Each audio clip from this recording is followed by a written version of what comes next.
की यापुढे जे याच्या आधीच्या अनेकांनी म्हणलं तर अरे म्हणणाऱ्याला कारे म्हणायला पाहिजे आणि ते अरे म्हणणाऱ्याला कारे म्हणण्यासाठी आपल्या सगळ्यांची तयारी पाहिजे. 5 जणांची जबाबदारी करतोय मी. घाबरलेत ना, मग आता जरा शेवटापर्यंत नेऊया.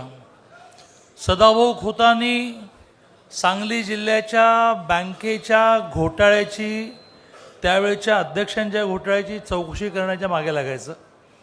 दर आठवड्याला मंत्रालयात पाहिजे आणि वेळ पडली तर हायकोर्टात जाऊ आणि हायकोर्टामधून आदेश घेऊ, परंतु ही घोटाळ्याची चौकशी होणार. इकडे सम्राट माडकांनी सर्वोदय कारखान्यासाठी जीवाचं रान करायचं. सर्वोदय कारखाना कसा ताब्यात मिळत नाही बघू. खरं म्हणजे मी कुठे पृथ्वीराज अजून एखादा महिना महसूल मंत्री राहिलो असतो तर त्याला काम झालं असतं. तुला ती रात्र आठवत असेल की पहाटे 4 पर्यंत जागा होतो. लॉटरीचा ऑनलाईन घोटाळा,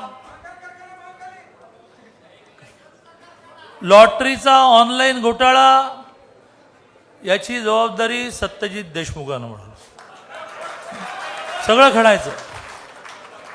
मग एक ठाणे जिल्ह्यामध्ये बिल्डर गेला, त्याच्या डायरीमध्ये कोणाचं तरी नाव होतं आणि ते शिरा ताण ताणून बोलत होते आणि सातत्याने सगळ्या बहुजन समाजाचा ठेका त्यांनीच घेतला आहे असं त्यांना वाटतं.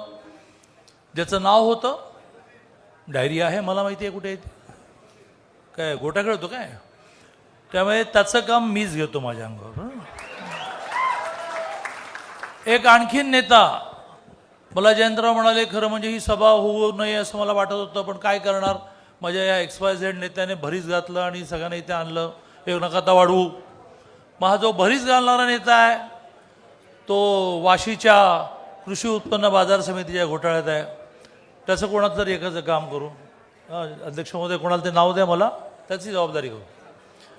5 घोटाळे, 5 घोटाळ्याची चौकशी केली की हे आपापल्या गावातून पळून जातील, कारण डायरेक्ट जेलमध्येच जावं लागेल ना, त्यामध्ये इथून गावातून पळून जातील.